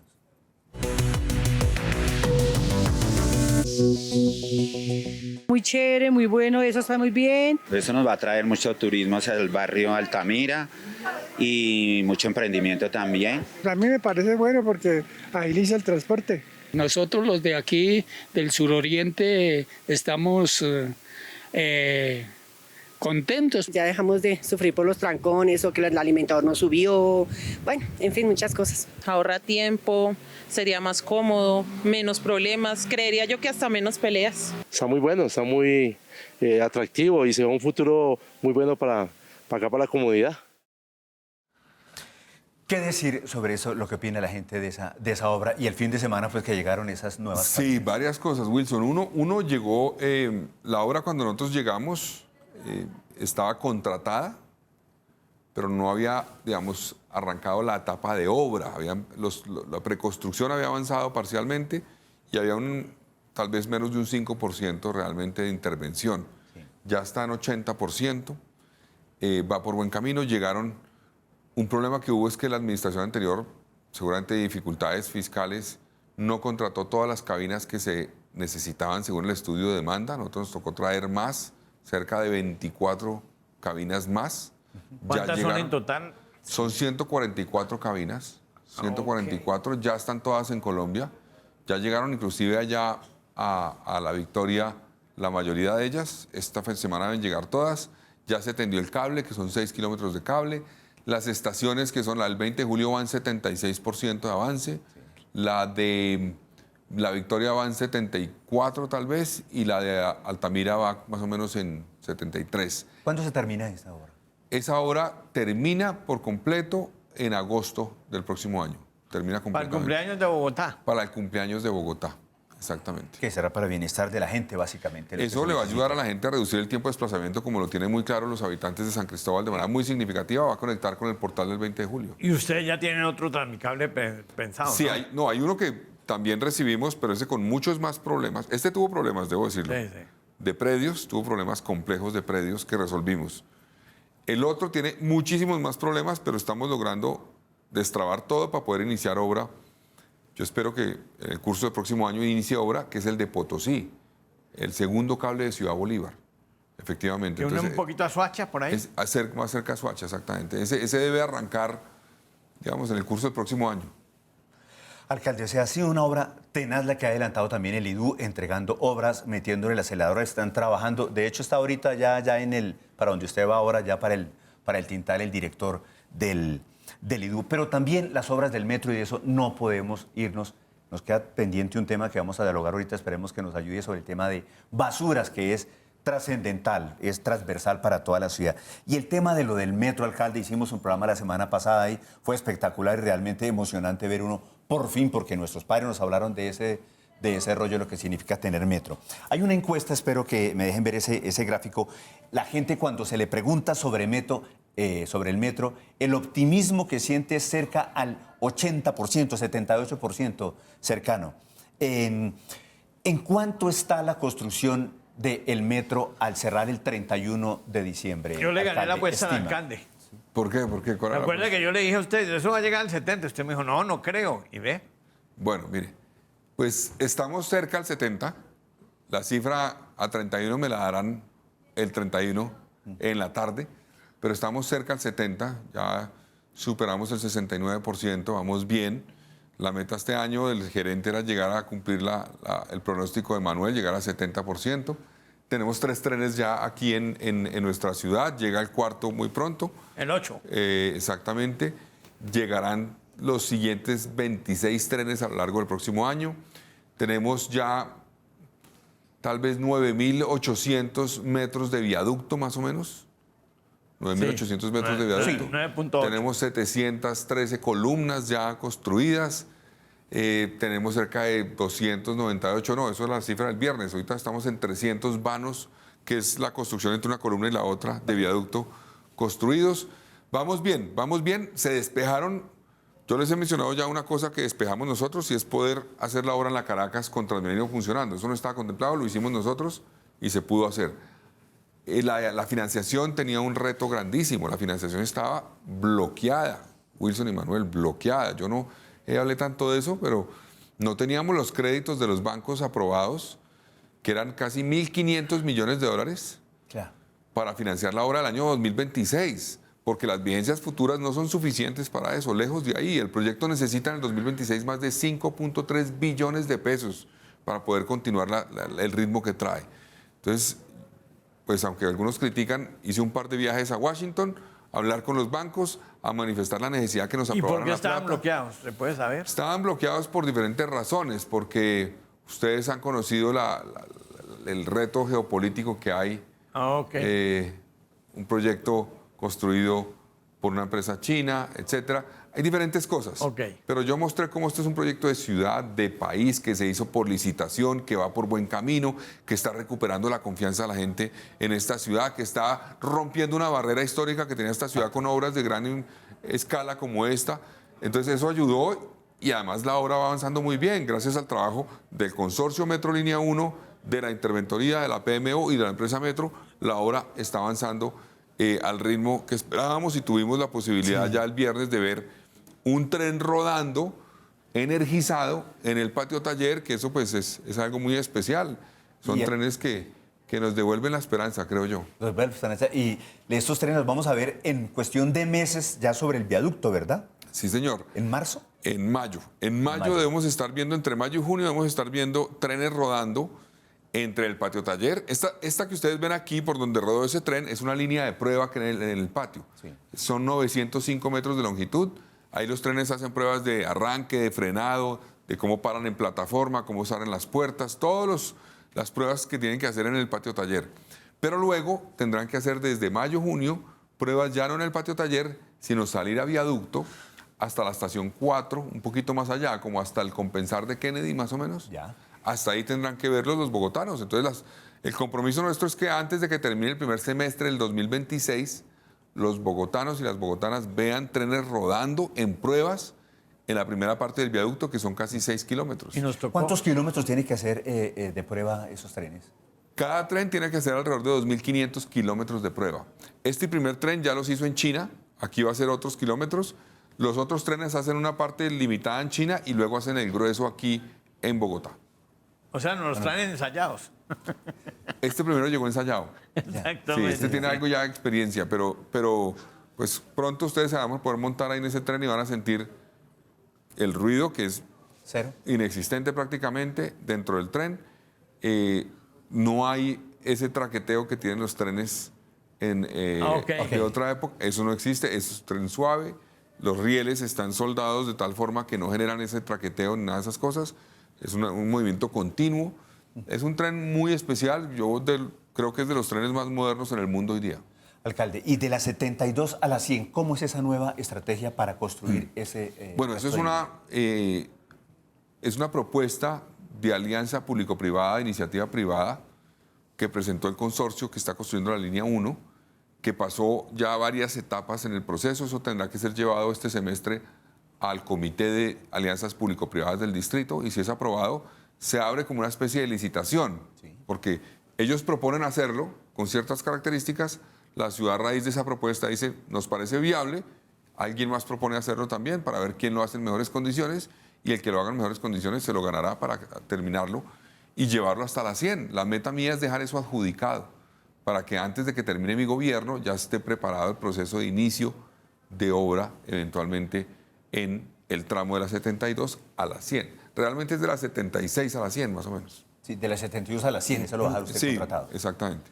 Perfecto. Y obras que usted va a dejar contratadas también, ¿qué va a pasar, por ejemplo, con la calle 80? ¿El Transmilenio se piensa que llegue hasta Siberia? Eso lo estamos trabajando con la región metropolitana, sí, efectivamente, para ampliar Transmilenio y llevarlo hasta allá y mejorar la salida de Bogotá por ese lado. Vamos a dejar adjudicada y en construcción la Subacota, que es una obra de más de 1 billón de pesos. La 13. La 13 también, eso es pronto, en cuestión de 2 meses debe estar adjudicada más o menos, esperamos. que mejora la conexión ahí en la entrada. Vamos a dejar adjudicada bueno, les voy a hablar de obras, de vías por ahora. Estamos trabajando en un mecanismo innovador de financiación con la IFC, con la ayuda también de CAF, para la ALO Centro, que va de la calle 13 a la calle 80, y la Cali, también de la 13 más o menos a la 80. Y otra obra que no menciono, usualmente en obras porque obviamente es distinta, pero me parece importante con el espacio que ustedes me dan, es la planta de tratamiento de aguas residuales de Canoas.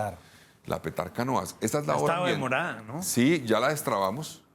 Quedó completamente destrabada. Ya entró en una fase, digámoslo así, final el proceso de licitación. Eso es para descontaminar también el río Magdalena, también a la postre. Eso permite tratar las aguas residuales de un 70% que se generaron en Bogotá, que hoy no son tratadas, y el 100% de Soacha, lo cual va a recuperar el río Bogotá y va a recuperar el Magdalena. Va a tener un impacto en 80 municipios de Colombia. Es la obra ambiental más importante de Colombia y tal vez de Latinoamérica. Eso lo maneja la empresa de Acueducto. La empresa Acueducto. Va a ser adjudicada el próximo semestre, primer semestre de 2026. Fue premiada por el gobierno, ¿no? No, por el gobierno que criticó y que nos íbamos a quedar sin agua, ¿no?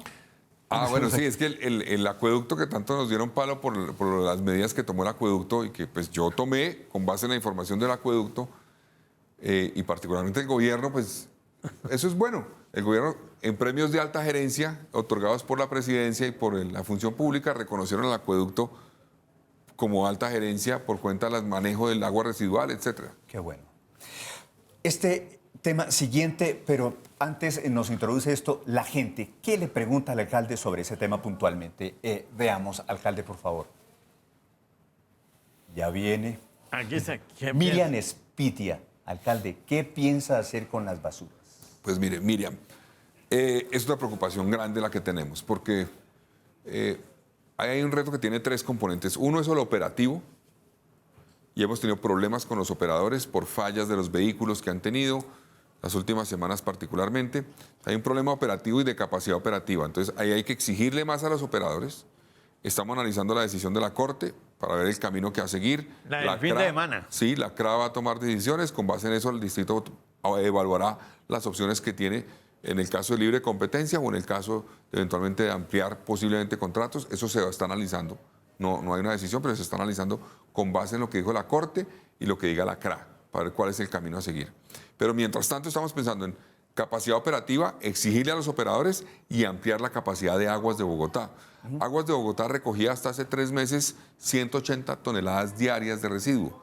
Ya está recogiendo 300 toneladas. En febrero va a tener la capacidad de recoger 900 toneladas diarias de residuos. Es un aumento de la capacidad operativa muy importante. Entonces, una parte es eso. Segundo, tenemos que hacer mucha más pedagogía y mejor pedagogía. No ha sido suficiente la pedagogía. Hemos fallado nosotros como gobierno en eso.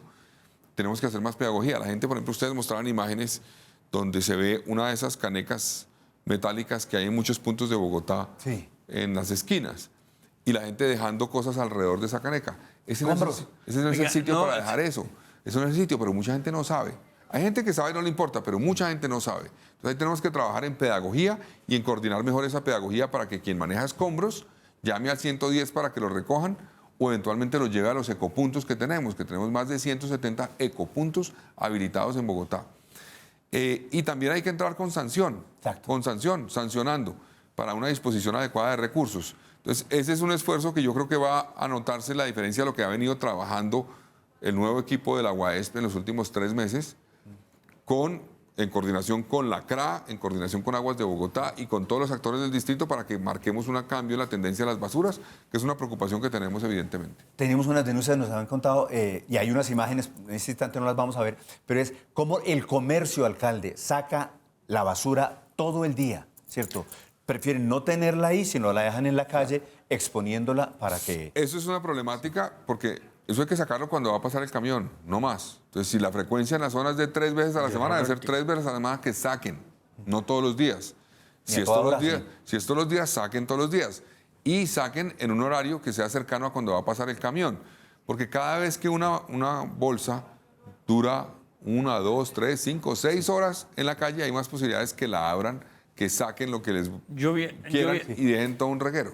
Yo vi esta semana y tomé un video, no lo subí a la red, pero un reciclador botando la basura. Yo dije, si le digo no, es que estoy haciendo quién sabe qué, pero la gente lo vota. La gente lo vota. Alcalde, usted ya habló de los carros dañados que están reportando estas empresas. En febrero se acaban la contratación. ¿Qué es lo que está pasando en febrero puntualmente? Lo que va a pasar ahí. Un enredo un poco legal. En Colombia existen dos figuras para el servicio de aseo, por la ley. Una figura es lo que se llama las áreas de servicio exclusivo, y es que una ciudad pueda decir, yo voy a definir unas áreas, y ahí en cada área habrá un operador encargado de hacer todo ahí, digámoslo así.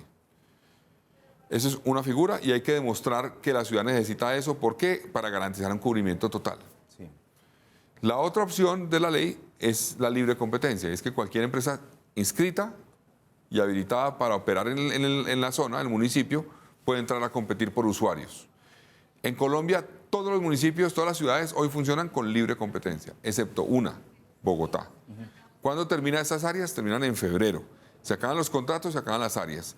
Lo que está en análisis en este momento es si nos vamos a libre competencia inmediatamente, que es como la situación más probable, posible, pero existe la posibilidad, a la luz de lo que dijo la Corte y lo que puede decidir la CRA en las próximas semanas, que haya una especie de transición para Bogotá.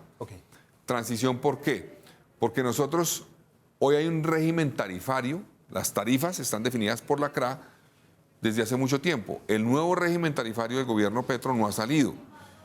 Y el gobierno Petro quiere que Bogotá quede incluida en el nuevo régimen tarifario, que el nuevo esquema tenga esas tarifas en cuenta para avanzar en basura cero.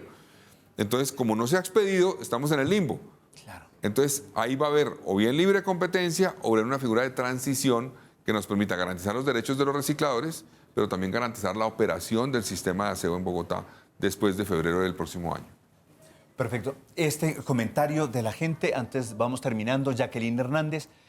Alcalde, lo felicito, está haciendo una buena labor, usted y su equipo. Bogotá es un chicharrón muy grande. Excelente su decisión de seguir adelante con el metro, muy bien. Es decir, estamos en época preelectoral, no campaña, ya electoral, candidatos a la lata y pues obviamente no hay candidatos a la presidencia que están bajando para la alcaldía. Y hay candidatos que... Y yo aprovecho esto para hacer un mensaje para los candidatos. No me voy a meter en política, tranquilos, porque tampoco puedo hacerlo. No. Pero sí es importante. Yo entiendo la dinámica electoral y la democracia es esa. Sin embargo, yo les pido responsabilidad. Es importante que cuando van a hacer afirmaciones busquen también las fuentes oficiales y conozcan la información para que no cometan errores. El otro día una persona llegó y dijo que en Bogotá ocurrieron este año 300 feminicidios. Falso, completamente falso. No tiene ningún sustento. Hemos tenido una reducción. Cada caso es un fracaso como Estado, como sociedad, es cierto.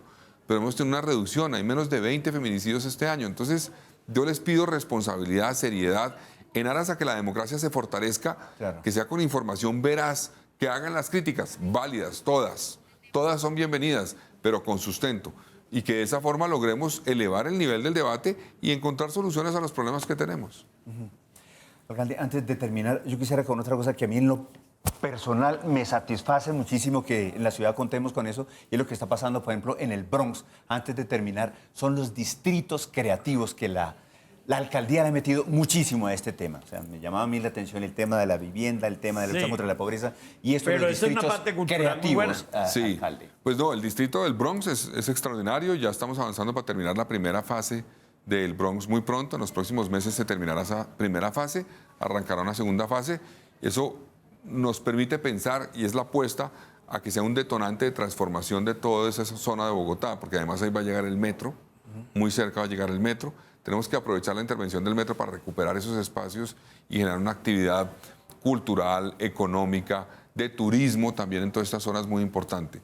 Pero la pregunta suya me permite también mencionar un tema que es al lugar, y es que Bogotá se está convirtiendo cada vez más en un polo de atracción de actividades culturales y de espectáculos muy importante, y que queremos que eso siga creciendo. Aquí llegan artistas de talla mundial todas las semanas a Bogotá. Tenemos eventos de talla mundial todos los días prácticamente. Entonces eso es un orgullo. Queremos seguir avanzando en esa senda porque nos parece que esta ciudad es muy rica culturalmente. El otro día había un video de unos influenciadores paisas, que yo admiro mucho, que reconocían cómo Bogotá se ha convertido en un escenario donde dan, digámoslo así, el estartazo de su carrera a muchos artistas colombianos. Como que es donde les está yendo bien en su región, dicen, me voy para Bogotá, llegan a Bogotá y ahí se da el startazo y se vuelven figuras internacionales. Qué bueno, queremos que siga siendo así. Esta es la ciudad de los talentos, donde llegan la gente de todos los rincones de Colombia a construir proyecto de vida, a construir un proceso educativo, una empresa, una alternativa, una familia. Pues aquí tenemos, obviamente, pues aquí vino el señor de Manizales, por ejemplo, llegó a construir. Entonces, pues es un ejemplo de cómo llega mucho talento colombiano a Bogotá, y eso es lo que hace rica Bogotá. Bogotá tiene su fortaleza en que se nutre de los talentos de toda Colombia, y eso pues es la ventaja que tenemos, y en lo cultural es un ejemplo de eso. Motor cultural. Gracias, alcalde, por acompañarnos. Acompañó el 24 de febrero cuando comenzó Hablemos Bogotá. Hoy está terminando por este año. Gracias a ustedes Dios. por este espacio. Y ya le envió usted el mensaje a los candidatos, el mensaje de final de año y de pues el esperanza mensaje para 2026. todos los ciudadanos es, primero, decirles gracias por la paciencia. Sé que hay mucha impaciencia por cuenta de una ciudad que tardó muchos años en resolver sus problemas. Estamos enfrentando los problemas estructurales. Vamos a seguir avanzando en entregar resultados y vamos a trabajar para que esta ciudad recupere por fin la esperanza, la confianza en sí misma, que eso es clave. Muchas veces nos hemos acostumbrado a criticar la ciudad y eso es normal, porque sufrimos los problemas. Pero acostumbrémonos también a que cuando vemos algo positivo, lo destaquemos. Eso ayuda a construir confianza y a que seamos más efectivos en resolver los problemas y que el año 2026 sea un año de grandes noticias para Bogotá. Hablemos bien de Bogotá. Hablemos bien, lo que sea Kennedy, es decir, lo que haga su país por usted, pero ¿y usted qué puede hacer por su país? ¿Yo qué puedo hacer por mi ciudad? A ustedes muchas gracias, alcalde, gracias por estar con nosotros. Muchas gracias. A Juliano Amado y al espectacular equipo de producción de Canal Capital, gracias por permitirnos estar aquí, y a ustedes por abrirnos sus pantallas y en el Canal Capital, en el corazón ya del 2026. Nos vemos el próximo año. Gracias, alcalde. Muy bien.